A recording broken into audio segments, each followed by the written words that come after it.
Well, good afternoon, everybody. In Boca? Uh-oh. I appreciate the Daryl allow me the time to speak about economics. It's really a topic that is little discussed, but we could spend more than a couple hours on it. It would be time well spent. I teach a course where a third of the course is devoted to economics, and I tell my students we could spend the whole semester on economics. It'd be time well spent because how little is known of economics, unhappily. And so I want to look at the biblical view of economics, and time permitting, I have a couple articles that I'll be drawing just quotes from. One is a book by Henry Hazlitt. It's called Economics in One Lesson. I consider it the best primer on economics.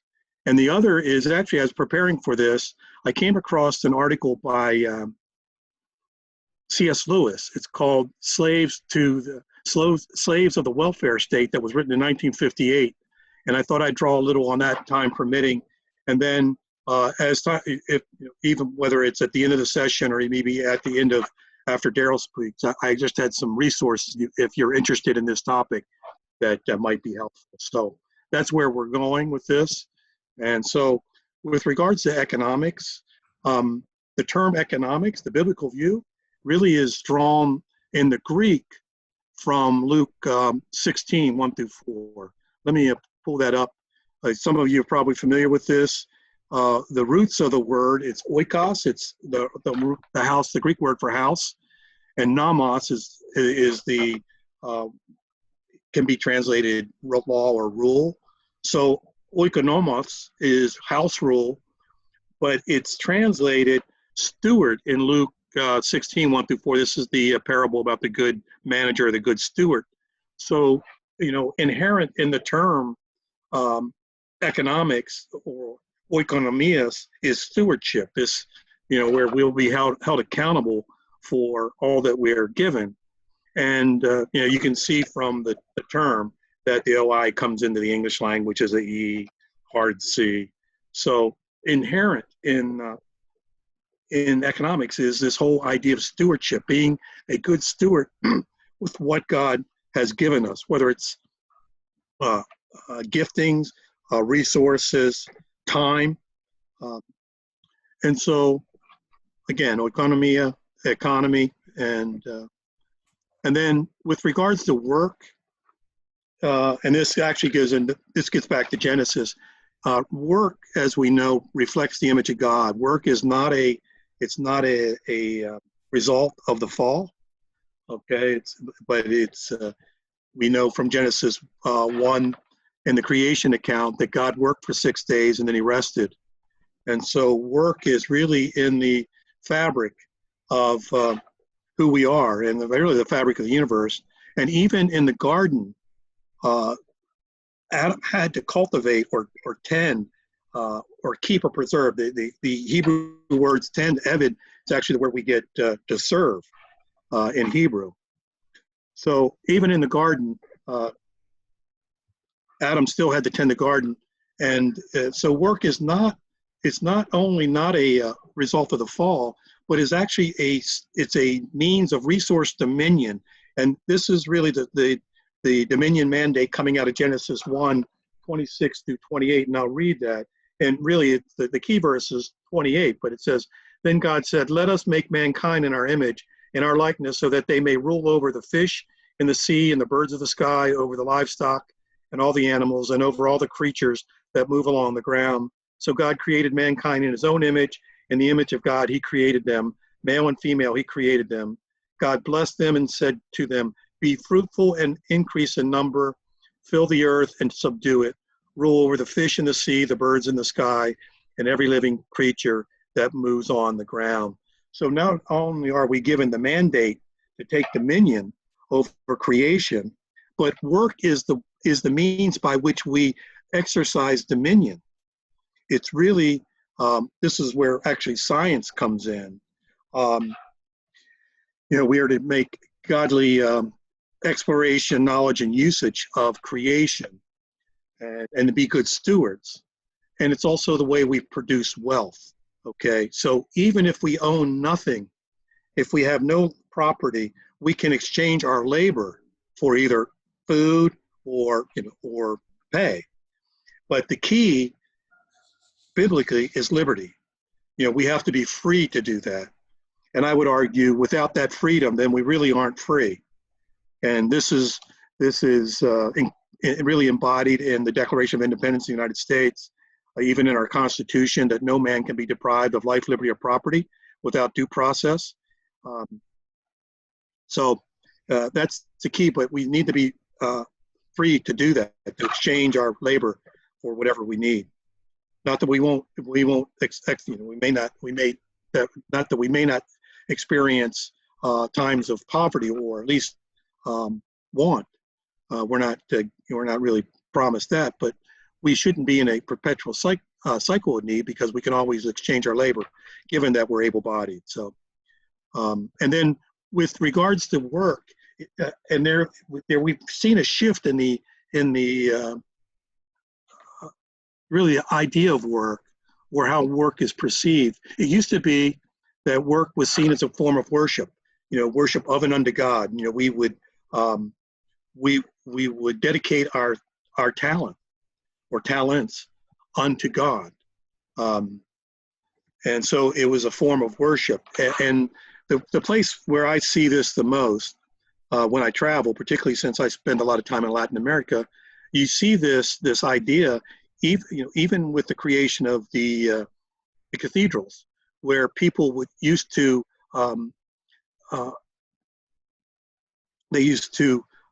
give their talents, basically donate their talents for the creation of the cathedral, whether it was stone, whether the stonemason, whether it was stained glass windows, carving, wood carving.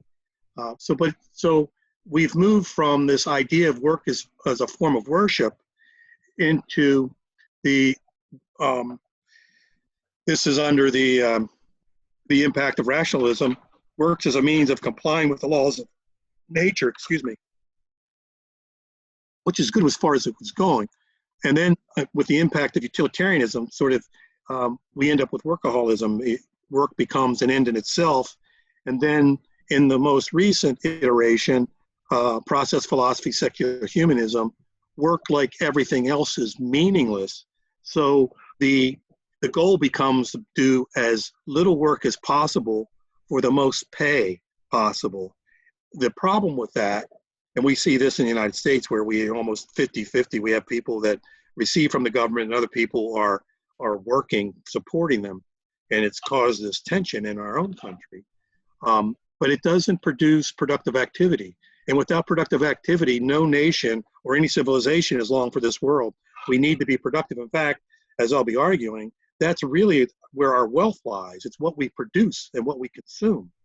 That's our wealth. We always confuse it with just the circulating currency, but that's not our wealth. Wealth is what we as a nation, or we as I as an individual, or we as individuals, or as a nation, or as the civilization produce.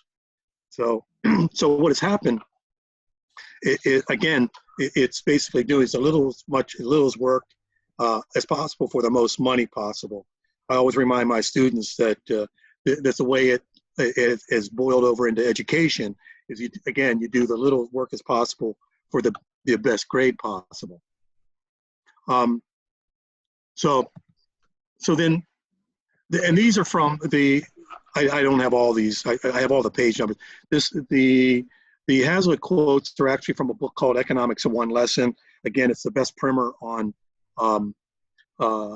economics that I know of. But it says, each of us in brief has a multiple economic personality. Each of us is a producer, taxpayer, and consumer. I'll come back to that. And then this is what I just reiterated. Real wealth, of course, is what we produce and consume. The food we eat, the clothes that should be wear, WEAR, and the houses that we live in. This is actually a recent, this is the recent edition. It was actually today. And I was kind of in a hurry because I was having trouble finding it. Most of these quotes, by the way, if you want to look these up, are from it was a copy that I found online, a PDF file for the Foundation for Economic Education. There's one here that's from the two that are from the book Economics in One Lesson. I just didn't have my copy at the house to look. It's still in my office, so I apologize for the misspelling. And then the Art of Economics, this is actually comes out of the Economics in One Lesson, consists in looking not merely at the immediate, but the longer effects of any act or policy. And it consists in tracing the consequences of this policy, not merely for one group, but for all groups. And this is really where we fall short a lot of times. We always get caught up in the immediate. This is why the public works we fall for that, because it's something we see, whether it's working on roads, especially in the summertime. We get to see our taxpayer money up close and personal because 4 lanes of traffic will be restricted to 1 lane, and we crawl along at 2 miles for an hour.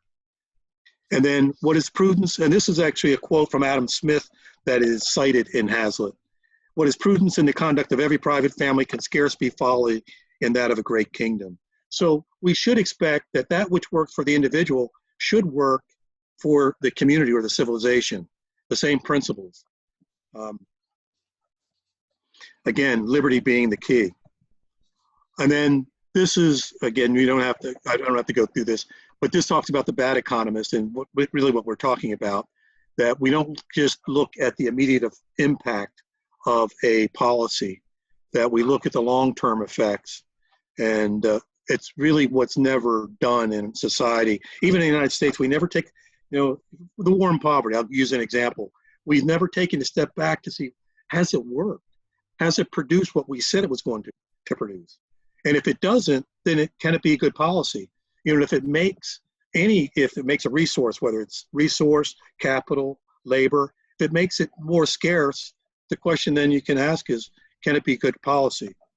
And I would argue no.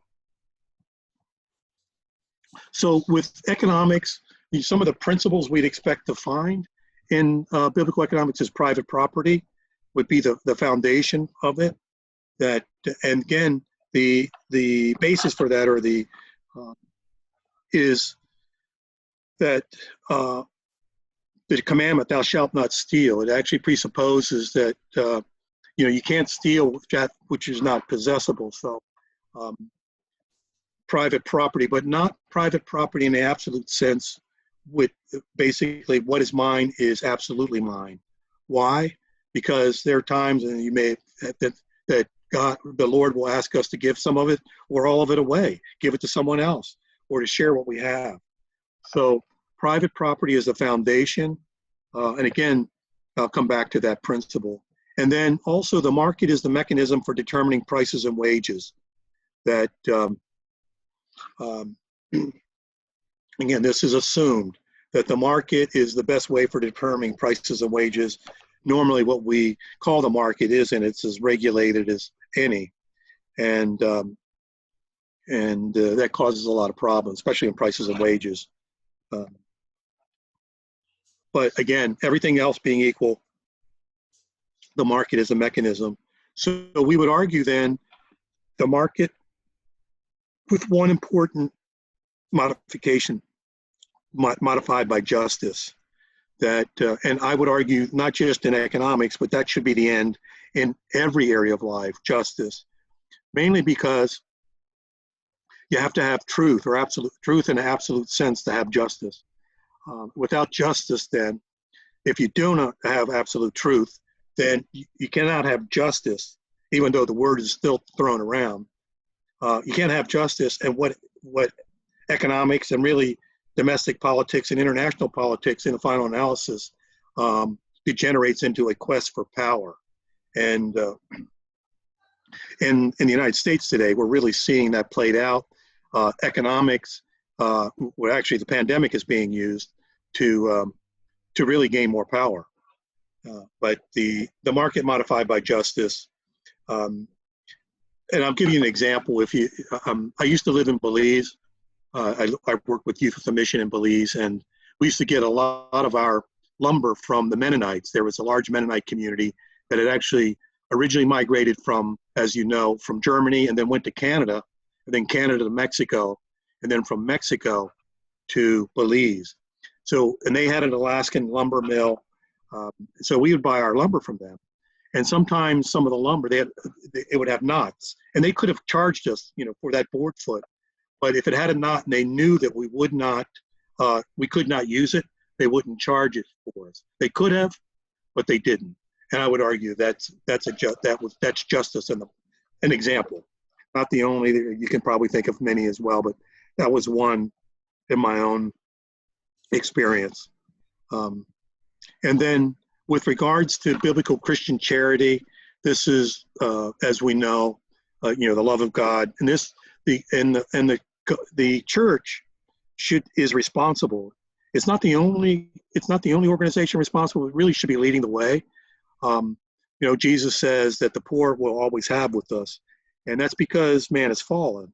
But we are to, this is really the roles of the deacons within the church, depending on your denomination.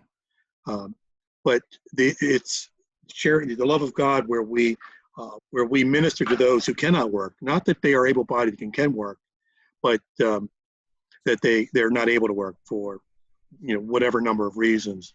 So the church should be on the cutting edge of that. There are other private organizations, but Christianity has always been on the cutting edge of charity. Some of the first are really the monasteries in early Europe. Really after the spread of Christianity, you would see that. So the church should be dispense and your church may however you do it. You may have a food pantry, clothing. Churches, sometimes deal with this differently. But the deacons in our denomination really are responsible for that. But mainly because it actually points people to God as the provider and sustainer.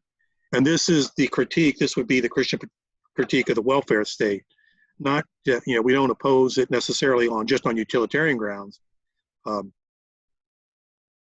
it doesn't work, and that's true, but basic on the grounds that it points men to government as being sustainer and provider rather than God. So and then the other, I don't have it listed here, the other principle that you would expect, and it probably would be a sound currency. Basically, normally a back currency, either it could be silver or gold. It doesn't necessarily have to be those. The reason historically they have been used is because they're sufficiently scarce that they maintain their value, and that's really what you're looking to do. But it could be another item that is sufficiently scarce that would maintain its value. This is why in times of inflation, people invest in metals, especially gold, because it's a hedge against inflation.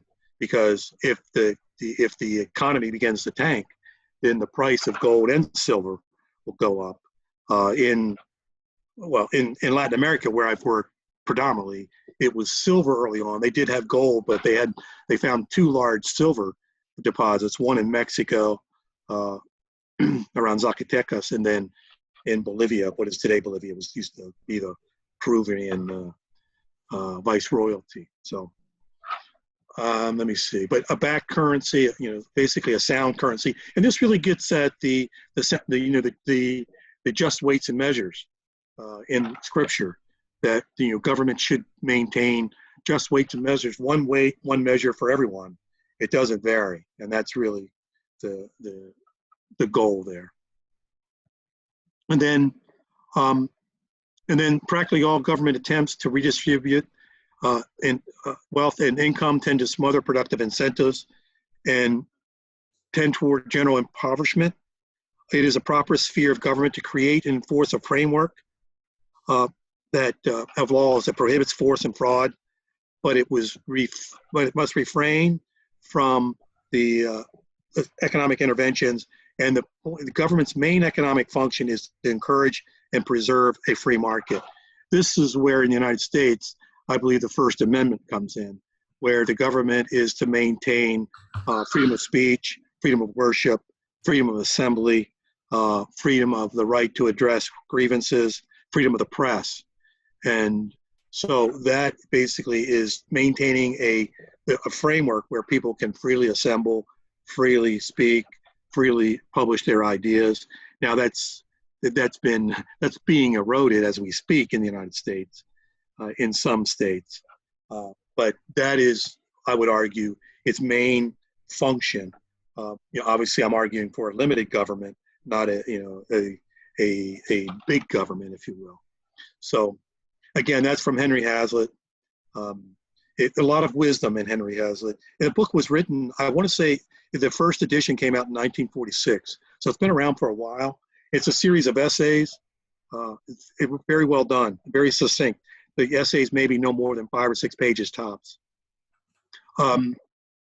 The economics is haunted by more fallacies than any other study known to man. It is no accident, inherent difficulties of the subject. And this is, I would argue that it's not only fallacies, but I would argue the problem today, particularly in general society as a whole and in the church, is that the reason most people understand economics on the basis of Marx, because Christians have withdrawn from the public arena in these areas. Not just, it's not a recent phenomenon. This actually happens under the impact of rationalism, as I'm sure you may have discussed in the course of this conference, in the series of essays or series of lectures and conferences. But because Christians withdrew from the public arena, then it left that area, particularly economics, open for someone to fill. And unhappily, the person who filled it was Karl Marx. And most people understand not just economics, but the topic you'll be discussing next week, history, on the basis of Marx, because Christians have withdrawn from the public arena, the public square, if you will. So it's important that we begin to understand these. And even in my own journey, probably should have addressed this earlier. The reason I started reading in economics, I was working with Youth of the Mission, and I was drawn actually into missions because there was a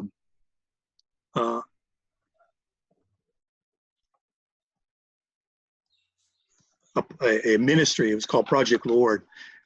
It was long range development is the acronym, and the idea was that it was aimed for the developing world, that a family of 5 could grow enough food on a 1/4 acre of land to feed itself, and then use the surplus to either barter or sell, using French bioorganic or techniques, raised bed agriculture, appropriate technology, different organic pesticides or insecticides. And so I started reading in the area of economics because the question was, well, how do you establish something that's going to have lasting effects? So I started reading in this area probably not quite 40 years ago.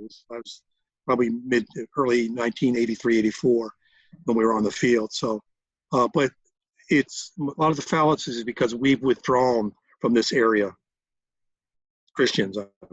I'll just address this very quickly. Some of the critique of the market. I have sent an article to Daryl with this. This was written by one of my colleagues in the at Regent University, where I did my master's. This was Regent in Virginia, and he was actually from British Columbia. One of the brightest economists I've ever met. Very articulate. But the article actually addresses a lot of the critiques on the market, and it's not just from the non-Christian left. These critiques are coming from the so-called Christian left. And one of the critiques is that it promotes selfishness, that the market only looks out for number one. Well, and he points out that what the left, Christians and non-Christians, what they confuse is selfishness with self-directed economic activities or actions, because we're all economists. Okay, we're given the Dominion mandate, therefore we're all economists. So we all take self-directed economic actions every day. Every time we go into the store to make a choice, it's a self-directed action. but it doesn't necessarily, when we go to work, it's a self-directed economic action, but it's not necessarily selfish in that we might be going to work to feed our family. So it's self-directed, but not necessarily selfish. And actually, the question is whether it's going to be a peaceful pursuit of goals through voluntary exchange in a free market or coercive pursuit of goals. And then who determines the goals? And it's even better is that not only does it not promote selfishness, it actually, the market restricts selfishness, because to get ahead in the market, you have to produce either a good or a service that pleases others. Again, all things being equal, no coercion. So it actually restrains selfishness rather than, so I just wanted to touch on that. There's several others. And not only that, selfishness is not unique to the market. Selfishness is a matter of the heart. Because man has fallen, it's no different than a socialist economy or what other viable economic system. They're going to deal with the same problem because of the heart of man. It's not the system. It's man himself. That man is fallen. So let me see. And then the no such thing as a free lunch, and maybe I'll develop this and quit. And then if you have any questions, it's everything we get outside of free gifts of nature in some way must be paid for. The world is full of so-called economists who in turn are full of schemes for getting something for nothing. They tell us that the government can spend and spend without taxing at all, that it can compile debt without ever paying it off because we owe it to ourselves. And that's a good lesson for today. That's what we're being told in the United States, that the government can spend this money. Someone has to pay. And the reason, the reason why government spending is so inefficient is that most of it, this is actually out of a book called Free to Choose by Milton Friedman, this 2x2. And it basically looks at you spending your money on yourself, you spending your money on someone else, and then you spending someone else's money on you, and you spending someone else's money on someone else. And so we're normally pretty thrifty when we're spending our own money, mainly because we're trying to maximize our scarce dollars. I call my students at Liberty, because the campus is right across from a huge super Walmart. I call them Walmart Republicans. We go across the, we take our life, they take their lives in their hands across Ward's Road to buy something from, but they're trying to conserve their scarce, allowance or whatever the parents are giving them. Now, if you're spending your money on your someone else, you're normally still pretty thrifty, but you may sometimes break your budget, because if you're spending it on, your mother for Mother's Day, or your wife for her birthday, or and then when you're spending someone else's money on yourself, you're usually not as careful, and you're less careful if you're spending someone else's money on someone else. And the point being is that government spending falls normally in categories 3 and 4, so it's not very efficient. So it's really not a good use of capital, and I would say it's not good policy because it makes capital more scarce, and it's not efficient. It really doesn't reach the people that it's aimed to reach. Now, how much time I have, Daryl? Because I may just hold up. I have some other things. Yeah, but, you take questions, I think, because you're already okay. past your 30. So that's good. Can we stop and take questions? Yeah, we can stop there, and then maybe at the end, if they want, I do have some. At the end of this, I have some resources if they're interested. Yeah. If they're interested in reading